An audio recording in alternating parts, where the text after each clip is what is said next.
የካቲት 30 የመጥምቀ መለኮት የቅዱስ ዮሐንስ ዓመታዊ የመታሰቢያ በዓል ነው ማለት ነው። እሱን እናያለን። የካቲት 30 በዚህች ዕለት የመጥምቁ ዮሐንስ የከበረች ራሱ ተገኘች። ይህም እንዲህ ነው። ከሃዲ ሄሮድስ የከበረ ዮሐንስን ራሱን ይቆርጡት ዘንድ ባዘዘ ጊዜ በእስር ቤት ራሱን ቆርጠው ወደ ሄሮድስ አቀረቧት። እርሱም ለወገኖቹ በማሳየት በቅዱስ ዮሐንስ ላይ ስላደረገው ሥራ እንደሚያዝን ገለጠላቸው። የክቡር ዮሐንስንም ራስ በቤቱ ውስጥ አስቀራት። የፊተኛይቱ ሚስቱ የንጉሥ አርጣ ልጅ ግን ባበረራት ጊዜ ወደ አባቷ መታ በፊቱ አለቀሰች። ሄሮድስ በእርሷ ላይ ያደረገውን ሁሉ እርሷን አሳዶ የወንድሙን ሚስት ሄሮድያዳን እንዳገባ ነገረችው። በዚያንም ጊዜ ንጉሥ አርጣ ተቆጥቶ ተነሳ። ሰራዊቱንም ሰብስቦ ወደ ገሊላ ዘመተ።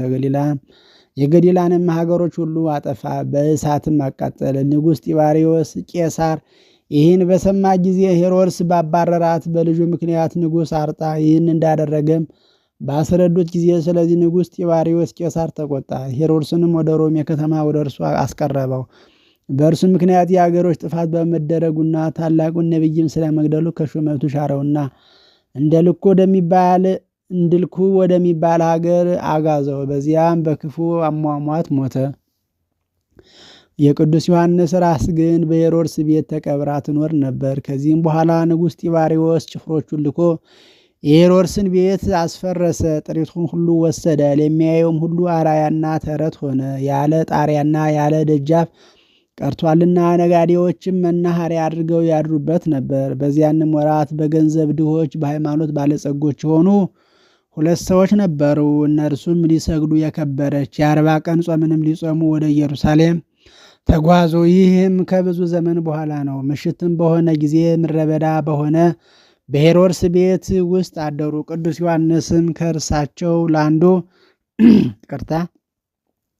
በሕልም ተገለጠለትና የከበረች ራሱ ያለችበትን ቦታ አስረዳ። ወደ ቤቱም ተሸክሞ ይወስዳት ዘንድ አዘዘው።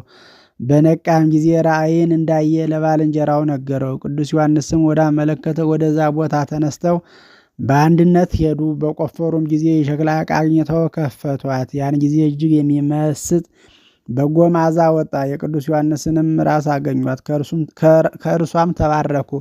ወደ ሸክላውም ዕቃ መለሷትና በፊት እንደነበረ አፉን ዘጉ። ያም ሰው ከእርሱ ጋር ወደ ቤቱ ወሰዳት፣ ታላቅ ክብርንም አከበራት። ሁል ጊዜም የሚያበሩ መብራቶችን በፊቷ አኖረ። የዚያም ሰው ዕረፍቱ በቀረበ ጊዜ ለእህቱ ነገራት። እርሷ ቅድስና ስላላት እርሱ ሲሰራው እንደነበረ ትሰራ ዘንድ አዘዛት። እርሷ የምታከብራትና ሁልጊዜ መብራትንም የምታበራ ሆነች። የቅዱስ ዮሐንስም ራስ ወደ አርዮሳዊ ሰው እስከደረሰች ድረስ ከአንዱ ሰው ወደ አንዱ ሰው የምትፋለስ ሆነች። ይህም ሰው በከሃዲው አርዮስ እምነት ውስጥ እያለ የቅዱስ ዮሐንስ ራስ ድንቆች ታምራቶችን እንደምታደርግ ያስብ ነበር። የከበረ ዮሐንስም ከእርሱ የሚበልጥ ሰው በላዩ አስነሳበትና ከዚያ ቦታ አሳደደው። ያም ቦታ አባ ቄርሎስ በኢየሩሳሌም አገር፣ አባ አንያኖስ በአገረ ጎምዳ ኤጲስቆጶስነት እስከተሾሙ ድረስ ፈጽሞ ሰው የማይኖርበት ምድረ በዳ ሆነ። ቅዱስ ዮሐንስም ለአባ አንያኖስ በሕልም ተገልጦ የከበረች ራሱ ያለችበትን ቦታ ነግሮ አመለከተው። አባ አንያኖስም ሂዶ እንደ ዛሬው ግንቦት 30 ከዚያ አወጣት። ይህም የካቲት 30 ቀን ካገኟት በኋላ ዳግመኛ ያገኙበት ነው። እንዲህ የሚልም አለ። የከበረ ዮሐንስ አፈወርቅ ተናገረ። ይህም ሄሮድስ ባዘዘ ጊዜ ቅዱስ ዮሐንስ በእስር ቤት ሳለ ራሱን በሰይፍ ቆርጠው በጻሕል አድርገው ወደ ሄሮድስ አመጡለት። እርሱም ለሄሮድያዳ ልጅ ሰጧት። እርሷም ለእናቷ ወስዳ ሰጠች። ይህችም የረከሰች አመንዝራ ልትዳሳት በወደደች ጊዜ በወጭቱ ውስጥ ጠጉሯ ተዘርግቶ ወደ አየር በረረች። በአየርም ሁና የወንድምን ሚስት ልታገባ አይገባም እያለች የምትጮህ ሆነች። እንዲህ እያለች 15 ዓመት ኖራ በአረቢያ ምድር አርፋ በዚያ ተቀበረች። ነጋዴያንም በዚያ ቦታ የሚያድሩ ሆነ። በእግዚአብሔርም ፈቃድ 2 አማንያን ነጋዴዎች ወደዚያ ቦታ ደርሰው አደሩ። ቅዱስ ዮሐንስም በሕልም ተገለጠላቸውና የከበረች ራሱን ያወጡ ዘንድ አዘዛቸው። እነርሱም አወጧት። ከእርሳቸውም ጋር ወደ ቤታቸው ወስደው ታላቅ ክብርን አከበሯት። ለእግዚአብሔር ምስጋና ይሁን። እኛንም መለኮትን ባጠመቀ በከበረ ዮሐንስ ጸሎት ይማረን። ልዩ የሆነች በረከቱም ከእኛ ጋር ትኑር ለዘላለሙ አሜን።